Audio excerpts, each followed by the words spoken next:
भगवद गीता अध्याय 1 श्लोक 42 अर्जुनोवाच शंकरो नरकायैव कुलघ्नानां कुलस्य च पतन्ति पितरो ह्वेषां लुप्तपिंडोदकक्रिया।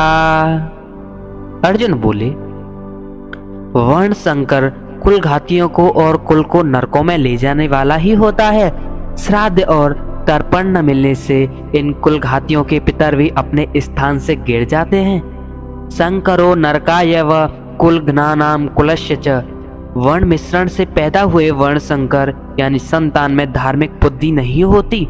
वह मर्यादाओं का पालन नहीं करता क्योंकि वह खुद बिना मर्यादा से पैदा हुआ है, इसलिए उसके खुद के कुल धर्म न होने से वह उनका पालन नहीं करता।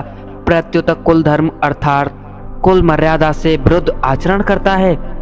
जिन्होंने युद्ध में अपने कुल का संहार कर दिया है उनको कुलघाती कहते हैं। वर्ण संकर ऐसे कुलघातियों को नरकों में ले जाने वाला होता है। केवल कुलघातियों को ही नहीं, प्रत्युत कुल परंपरा नष्ट होने से संपूर्ण कुल को वह नरक में ले जाता है। पतन्ति पितरो ह्वेषां लुप्त पिंडोदक क्रिया। जिन्होंने अपने कुल का नाश कर दिया है ऐसे इन कुल घातियों के पितरों को वर्ण संकर के द्वारा पिंड और पानी यानी श्राद्ध और तर्पण न मिलने से उन पितरों का पितन हो जाता है।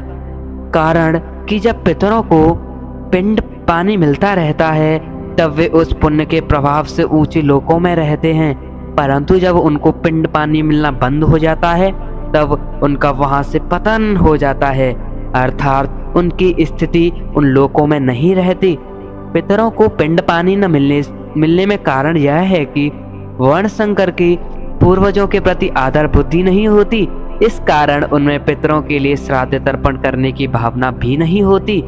अगर लोक लिहाज में आकर वे श्राद्ध तर्पण करते भी हैं तो वे शास्त्र विधि के अनुसार उनका श्राद्ध तर्पण में अधिकार न होने से वह पिंड पानी पितरों को मिलता ही नहीं। इस तरह जब पितरों को आदर बुद्धि से और शास्त्र विधि के अनुसार पिंड जल नहीं मिलता तब उनका अपने स्थान से पतन हो जाता है। विशिष्ट भाव। पितरों में एक अजान पितर हैं और एक मर्त पितर। पितर लोक में रहने वाले पितर अजान हैं और मृत्यु लोक से मरकर गए पितर मृत हैं। श्राद्ध और तर्पण न मिलने से मृत पितरों का पतन हो जाता है। पतन उन्हीं मृत पितरों का होता है जो कुटुंब से संतान से संबंध रखते हैं और उनसे श्राद्ध तर्पण की आशा रखते हैं। भगवद गीता अध्याय 1 श्लोक 43 अर्जुनोवाच दोषे रेते ह कुलघ्नानां वर्ण संकर कारके उत्साघन्ते जाति धर्मा कुल धर्माश्च शाश्वतः।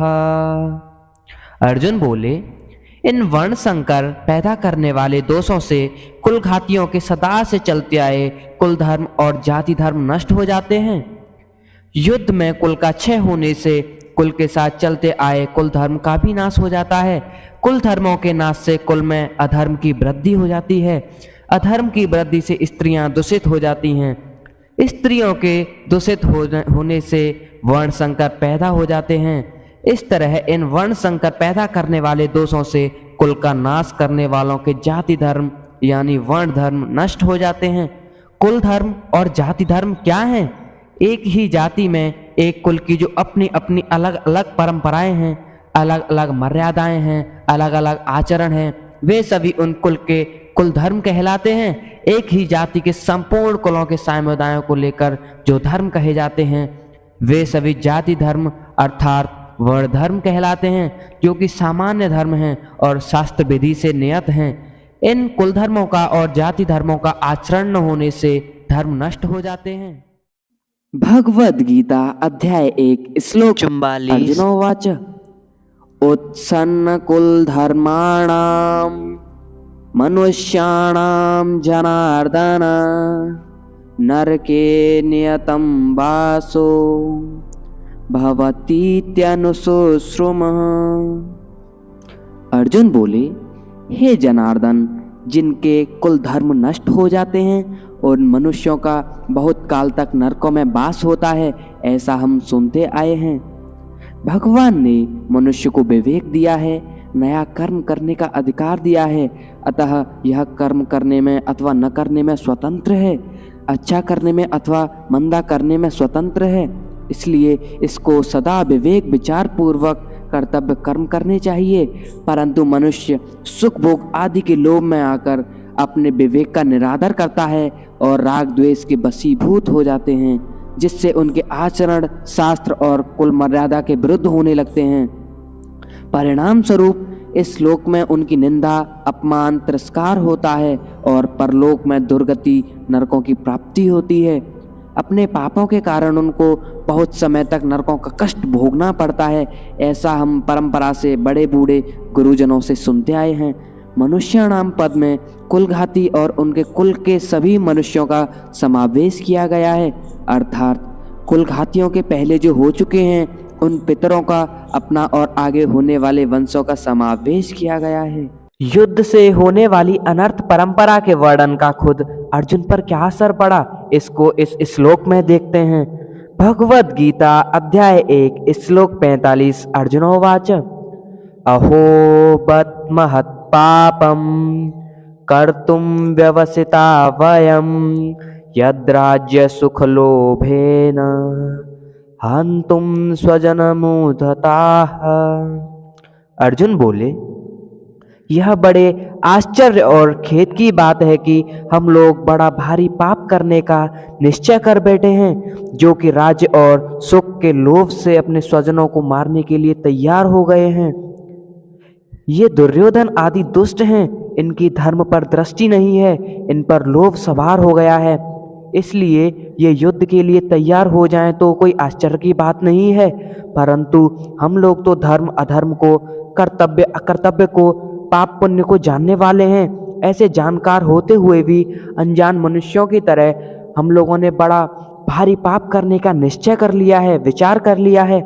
इतना ही नहीं, युद्ध में अपने स्वजनों को मारने के लिए अस्त्र शस्त्र तैयार कर लिए हैं। यह हम लोगों के लिए बड़े भारी आश्चर्य की और खेद की बात है, अर्थात सर्वथा अनुचित बात है। हमारी जो जानकारी है, हमने जो शास्त्रों से सुना है, गुरुजनों से शिक्षा पाई है, अपने जीवन को सुधारने का विचार किया है, उन सब का अनादर करके आज हमने युद्ध रूपी पाप करने का विचार कर लिया है। यह बड़ा भारी पाप है, महत् पापम। इस श्लोक में अहो और बत ये दो पद आए हैं। इनमें से अहो पद आश्चर्य का वाचक है। आश्चर्य यही है कि युद्ध से होने वाली अनर्थ परंपरा को जानते हुए भी हम लोगों ने युद्ध रूपी बड़ा भारी पाप करने का पक्का निश्चय कर लिया। यह बड़ा भारी पाप है, महत् पापम। इस श्लोक में अहो और बत ये दो पद आए हैं। इनमें से अहो पद आश्चर्य का वाचक है। आश्चर्य यही है कि युद्ध से होने वाली अनर्थ परंपरा को जानते हुए भी हम लोगों ने युद्ध रूपी बड़ा भारी पाप करने का पक्का निश्चय कर लिया है। दूसरा बत पद खेद का और दुख का वाचक है। दुख यही है कि थोड़े दिन रहने वाले राज्य और सुख के लोभ में आकर हम अपने कुटुंबियों को मारने के लिए तैयार हो गए हैं। पाप करने का निश्चय करने में और स्वजनों को मारने के लिए तैयार होने में केवल राज्य का सुख और लोभ होने का कारण है। तात्पर्य है कि अगर युद्ध में हमारी विजय हो जाएगी तो हमें राज्य वैभव मिल जाएगा, हमारा आदर सत्कार होगा, हमारी महत्ता बढ़ जाएगी, पूरे राज्य पर हमारा प्रभाव रहेगा, सब जगह हमारा हुक्म चलेगा, हमारे पास धन होने से हमारी मनचाही भोग सामग्री जुटा लेंगे, फिर खूब आराम करेंगे, सुख भोगेंगे। इस तरह हमारे पर राज्य और सुख लोभ छा जाएगा, जो हमारे जैसे मनुष्यों के लिए सर्वथा अनुचित है। इस श्लोक में अर्जुन यह कहना चाहते हैं कि अपने सद्विचारों का, अपनी जानकारी का आदर करने से ही शास्त्र गुरुजनों की आज्ञा मानी जा सकती है। परंतु जो मनुष्य अपने सद्विचारों का निरादर करता है, वह शास्त्रों की, गुरुजनों की और सिद्धांतों की अच्छी अच्छी बातों को सुनकर भी उन्हें धारण नहीं कर सकता। अपने सद्विचारों का बार बार निरादर, तिरस्कार करने से सद्विचारों की सृष्टि बंद हो जाती है। फिर मनुष्यों को दुर्गुण दुराचार से रोकने वाला है ही कौन? ऐसे ही हम अपनी जानकारी का आदर नहीं करेंगे तो फिर हमें अनर्थ परंपरा से कौन रोक सकता है? अर्थात कोई नहीं रोक सकता। यहाँ अर्जुन की दृष्टि युद्ध रूपी क्रिया की तरफ है। वे युद्ध रूपी क्रिया को दोषी मानकर उससे हटना चाहते हैं, परंतु वास्तव में दोष क्या है, इस तरफ अर्जुन की दृष्टि है ही नहीं। युद्ध में कौटुंबिक मोह, सर्वथा भाव और स्वार्थ भाव, कामना ही दोष है। पर इधर दृष्टि न जाने के कारण अर्जुन यहाँ आश्चर्य और खेद प्रकट कर रहे हैं, जो कि वास्तव में किसी भी विचारशील धर्मात्मा सूरवीर क्षत्रिय के लिए उचित नहीं है। अर्जुन ने पहले 38वें श्लोक में दुर्योधन के लिए युद्ध में प्रवृत्त होने में, कुलक्षय के दोष में और मित्रद्रोह के पाप में लोभ को कारण बताया, और यहाँ भी अपने को राज्य और सुख के लोभ के कारण महान पाप करने का उद्योग बता रहे हैं। इससे सिद्ध होता है कि अर्जुन पाप के होने में लोभ को हेतु मानते हैं। फिर भी आगे 3 अध्याय के 36वें श्लोक में अर्जुन ने मनुष्य न चाहता हुआ भी पाप का आचरण क्यों कर बैठता है, ऐसा प्रश्न किया है। इसका समाधान है कि यहाँ तो कौटुंबिक मोह के कारण अर्जुन युद्ध से निवृत्त होने को धर्म और युद्ध में प्रवृत्त होने को अधर्म मान रहे हैं, अर्थात उनकी शरीर आदि को लेकर केवल लौकिक दृष्टि है। इसलिए वे युद्ध में स्वजनों को मारने में लोभ को हेतु मानते हैं, परंतु आगे गीता का उपदेश सुनते सुनते उनमें अपने श्रेय कल्याण की इच्छा जागृत हो जाती है। इसलिए वे कर्तव्य को छोड़कर न करने योग्य काम में प्रवृत्त होने में कौन कारण है, ऐसा पूछते हैं। अर्थात वहाँ अर्जुन कर्तव्य की दृष्टि से और साधक की दृष्टि से पूछते हैं। आश्चर्य और खेद में निमग्न हुए अर्जुन आगे के श्लोक में अपनी दलीलों का अंतिम निर्णय बताते हैं। भगवद गीता अध्याय 1 श्लोक 46। अर्जुनोवाच यदि मां प्रतीकारं शस्त्रं शस्त्रपाणयः धार्तराष्ट्रारणे हन्युं स्तं नेच्छेतरं भवेत्। अर्जुन बोले, अगर ये हाथों में अस्त्र शस्त्र लिए हुए धृतराष्ट्र के पक्षपाती लोग युद्ध भूमि में सामना न करने वाले तथा शस्त्र रहित मुझे मार भी दें तो यह मेरे लिए बड़ा हितकारी होगा। अर्जुन कहते हैं कि अगर मैं सर्वथा युद्ध से निवृत्त हो जाऊं तो शायद ये दुर्योधन आदि भी युद्ध से निवृत्त हो जाएंगे, कारण कि हम कुछ चाहेंगे ही नहीं, लड़ेंगे भी नहीं, तो फिर ये लोग युद्ध करेंगे ही क्यों।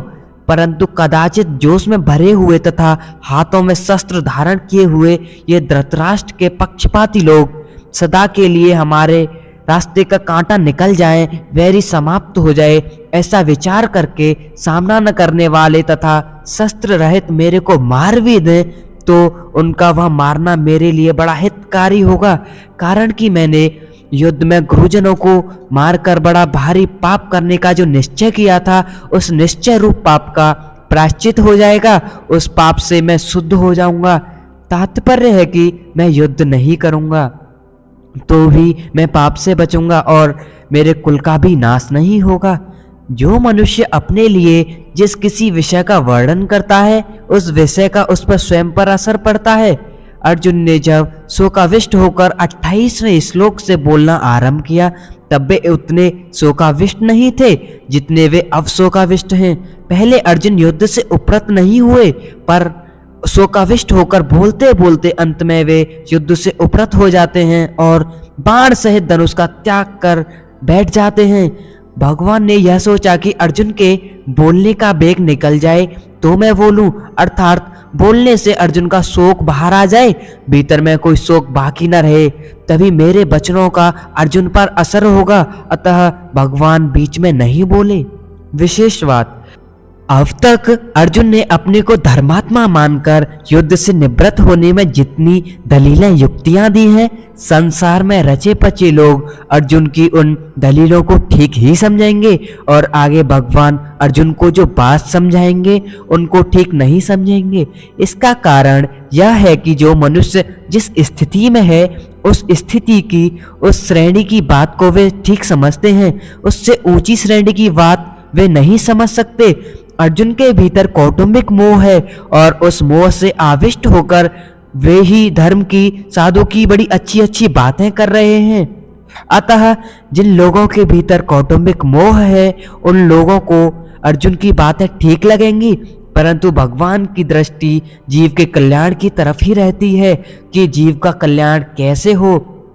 भगवान की इस ऊंची श्रेणी की दृष्टि को वे लौकिक लोग नहीं समझ सकते, अतः वे भगवान की बातों को ठीक नहीं मानेंगे, प्रत्युत ऐसा मानेंगे कि अर्जुन के लिए युद्ध रूपी पाप से बचना बहुत ठीक था, पर भगवान ने उनको युद्ध में लगाकर ठीक नहीं किया। वास्तव में भगवान ने अर्जुन से युद्ध नहीं कराया है, प्रत्युत उनको अपने कर्तव्य का ज्ञान कराया है। युद्ध तो अर्जुन को कर्तव्य रूप स्वतः प्राप्त हुआ था, अतः युद्ध का विचार तो अर्जुन का खुद का ही था। वे स्वयं ही युद्ध में प्रवृत्त हुए थे, तभी वे भगवान को निमंत्रण देकर लाए थे, परंतु उस विचार को अपनी बुद्धि से अनिष्टकारक समझकर वे युद्ध से विमुख हो रहे थे, अर्थात अपने कर्तव्य के पालन से हट रहे थे। इस पर भगवान ने कहा कि यह जो तू युद्ध नहीं करना चाहता है यह तेरा मोह है, अतः समय पर जो स्वतः कर्तव्य प्राप्त हुआ है उसका त्याग करना उचित नहीं है। कोई बद्री नारायण जा रहा था, परंतु रास्ते में उसे दिशा भ्रम हो गया, अर्थात उसने दक्षिण को उत्तर और उत्तर को दक्षिण समझ लिया, अतः वह बद्री नारायण की तरफ न चलकर उल्टा चलने लग गया। सामने से ही उसको एक आदमी मिल गया। उस आदमी ने पूछा कि भाई कहाँ जा रहे हो? वह बोला बद्री नारायण। वह आदमी बोला कि भाई बद्री नारायण इधर नहीं है, उधर है, आप तो उल्टे जा रहे हो। अतः वह आदमी उसको बद्री नारायण भेजने वाला नहीं है, किंतु उसको दिशा का ज्ञान कराकर ठीक रास्ता बताने वाला है। ऐसे ही भगवान ने अर्जुन को अपने कर्तव्य का ज्ञान कराया, युद्ध नहीं कराया। स्वजनों को देखने से अर्जुन के मन में यह बात आई थी कि मैं युद्ध नहीं करूंगा, न योत्तस्य, पर भगवान का उपदेश सुनने पर अर्जुन ने ऐसा नहीं कहा कि मैं युद्ध नहीं करूंगा, किंतु ऐसा कहा कि मैं आपकी आज्ञा का पालन करूंगा, करिष्ये वचनम तव, अर्थात अपने कर्तव्य का पालन करूंगा। अर्जुन के इन वचनों से यही सिद्ध होता है कि भगवान ने अर्जुन को अपने कर्तव्य का ज्ञान कराया। वास्तव में युद्ध होना अवश्यामी था, क्योंकि सबकी आयु समाप्त हो चुकी थी, इसको कोई टाल नहीं सकता था। स्वयं भगवान ने विश्व रूप दर्शन के समय अर्जुन से कहा है कि मैं बढ़ा हुआ काल हूं और सबका संहार करने के लिए आया हूं, अतः तेरे युद्ध किए बिना भी ये विपक्ष के योद्धा लोग नहीं बचेंगे, इसलिए यह नरसंहार अवश्यामी होनहार ही था। यह नरसंहार अर्जुन न करते तो भी होता। अगर अर्जुन युद्ध नहीं करते तो जिन्होंने मां की आज्ञा से द्रौपदी के साथ अपने 5 भाइयों सहित विवाह करना स्वीकार कर लिया था, वे युधिष्ठिर तो मां की युद्ध की उस आज्ञा से अवश्य युद्ध करते। भीमसेन भी युद्ध से कभी पीछे नहीं हटते, क्योंकि उन्होंने कौरवों को मारने की प्रतिज्ञा कर रखी थी। द्रौपदी ने तो यहाँ तक कह दिया था कि अगर मेरे पति पांडव कौरवों से युद्ध नहीं करेंगे तो मेरे पिता द्रुपद और भाई धृष्टद्युम्न और मेरे 5 पुत्र तथा अभिमन्यु कौरवों से युद्ध करेंगे। इस तरह ऐसे कई कारण थे जिससे युद्ध को टालना संभव नहीं था। होनहार को रोकना मनुष्य के हाथ की बात नहीं है, परंतु अपने कर्तव्य का पालन करके मनुष्य अपना उद्धार कर सकता है और कर्तव्यच्युत होकर अपना पतन कर सकता है। तात्पर्य है कि मनुष्य अपना इष्ट अनिष्ट करने में स्वतंत्र है। इसलिए भगवान ने अर्जुन को कर्तव्य का ज्ञान कराकर मनुष्य मात्र को उपदेश दिया है कि उसे शास्त्र की आज्ञा के अनुसार अपने कर्तव्य के पालन में तत्पर रहना चाहिए, उससे कभी दूर नहीं होना चाहिए। बोलिए जय श्री कृष्ण। पूर्व श्लोक में अर्जुन ने अपनी दलीलों का निर्णय सुना दिया। उसके बाद अर्जुन ने क्या किया इसको संजय इस श्लोक में बताते हैं। भगवद गीता अध्याय 1 श्लोक 47। संजय उवाच एवमुक्त्वा अर्जुनः संख्ये रथोपस्थ उपावेशत् विसृज्य शररं चापं शोक संविघ्न मानसः। संजय बोले, ऐसा कहकर शोकाकुल मन वाले अर्जुन बाण सहित धनुष का त्याग करके युद्ध भूमि में रथ के मध्य भाग में बैठ गए। युद्ध करना संपूर्ण अनर्थों का मूल है, युद्ध करने से यहाँ कुटुंबियों का नाश होगा, परलोक में नरकों की प्राप्ति होगी आदि बातों को युक्ति और प्रमाण से कहकर शोक से अत्यंत व्याकुल मन वाले अर्जुन युद्ध न करने का पक्का निर्णय कर लिया है। जिस रणभूमि में वे हाथ में धनुष लेकर उत्साह के साथ आए थे, उसी रणभूमि में उन्होंने अपने बाएं हाथ से गांडीव धनुष को और दाएं हाथ से बाण को नीचे रख दिया और स्वयं रथ के मध्य भाग में और अर्थात दोनों सेनाओं को देखने के लिए जहाँ खड़े थे वहीं पर शोक मुद्रा में बैठ गए। अर्जुन की ऐसी व्याकुल अवस्था होने में मुख्य कारण है भगवान का भीष्म और द्रोण के सामने रथ खड़ा करके अर्जुन से कुरुवंशियों को देखने के लिए कहना और उनको देखकर अर्जुन के भीतर छिपे हुए मोह का जागृत होना। मोह के जागृत होने पर अर्जुन कहते हैं कि युद्ध में हमारे कुटुंबी मारे जाएंगे। कुटुंबियों का मरना ही बड़े नुकसान की बात है। दुर्योधन आदि तो लोभ के कारण इस नुकसान की तरफ नहीं देख रहे हैं, परंतु युद्ध से कितनी अनर्थ परंपरा चल पड़ेगी, इस तरफ ध्यान देकर हम लोगों को ऐसे पाप से निवृत्त हो ही जाना चाहिए। हम लोग राज्य और सुख के लोभ से कुल का संहार करने के लिए रणभूमि में खड़े हो गए हैं। यह हमसे बड़ी भारी गलती हो गई है। अतः युद्ध न करते हुए शस्त्र रहित मेरे को यदि सामने खड़े हुए योद्धा लोग मार भी दें तो उससे मेरा हित ही होगा। इस तरह अंतःकरण में मोह छा जाने के कारण अर्जुन युद्ध से उपरत होने में एवं अपने मर जाने में भी हित देखते हैं और अंत में उसी मोह के कारण बाण सहित धनुष का त्याग करके विषाद मग्न होकर बैठ जाते हैं। यह मोह की महिमा है जो कि अर्जुन धनुष उठाकर युद्ध के लिए तैयार हो रहे थे, वही अर्जुन धनुष को नीचे रखकर शोक से अत्यंत व्याकुल हो रहे हैं। प्रत्येक अध्याय की समाप्ति पर महर्षि वेदव्यास जी ने जो उपर्युक्त पुष्पिका लिखी है, इसमें भगवत गीता का विशेष महात्म्य और भाव प्रकट किया है। ओम तत्सत, ये तीनों सच्चिदानंदन परमात्मा के पवित्र नाम हैं। ये मात्र जीवों का कल्याण करने वाले हैं। इनका उच्चारण परमात्मा के सम्मुख करता है और शास्त्र भेद कर्तव्य कर्मों के अंग वैगुण्य मिटाता है। अतः गीता के अध्याय का पाठ करने में श्लोक, पद और अक्षरों के उच्चारण में जो जो भूलें हुई हैं उनका परिमार्जन करने के लिए और संसार से संबंध विच्छेद पूर्वक भगवत संबंध की याद आने के लिए प्रत्येक अध्याय के अंत में ओम तत्सत का उच्चारण किया गया है। महर्षि वेदव्यास जी के द्वारा अध्याय के अंत में ओम के उच्चारण का तात्पर्य है कि मेरी रचना अंग वैगुण्य मिट जाए। तत् के उच्चारण का तात्पर्य है कि मेरी रचना भगवत प्राप्त करने वाली हो जाए।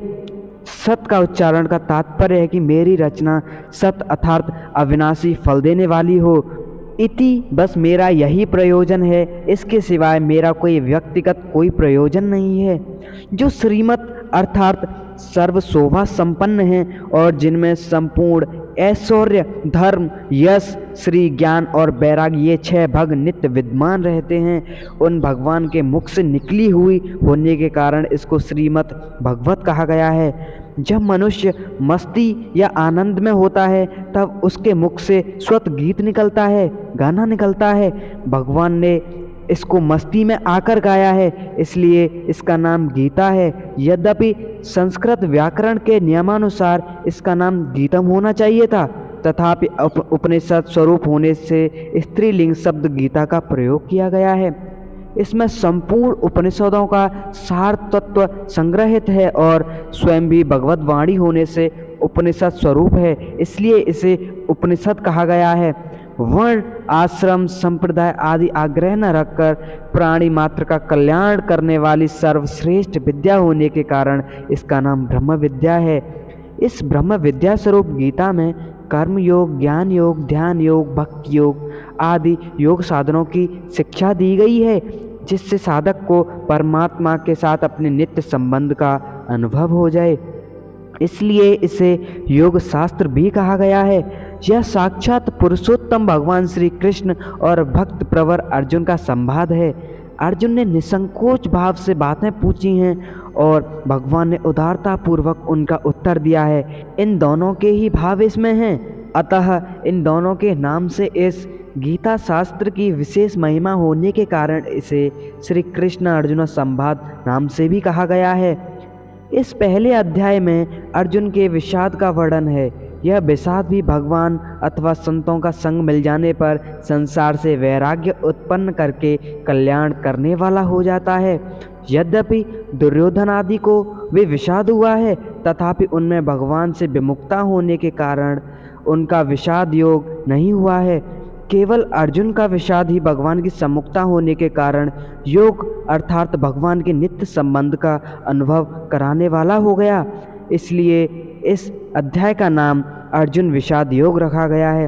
प्रत्येक अध्याय के अंत में पुष्पिका देने का तात्पर्य है कि अगर साधक एक अध्याय का भी ठीक तरह से मनन विचार करे तो उस एक अध्याय से ही उसका कल्याण हो जाएगा। बोलिए जय श्री कृष्ण।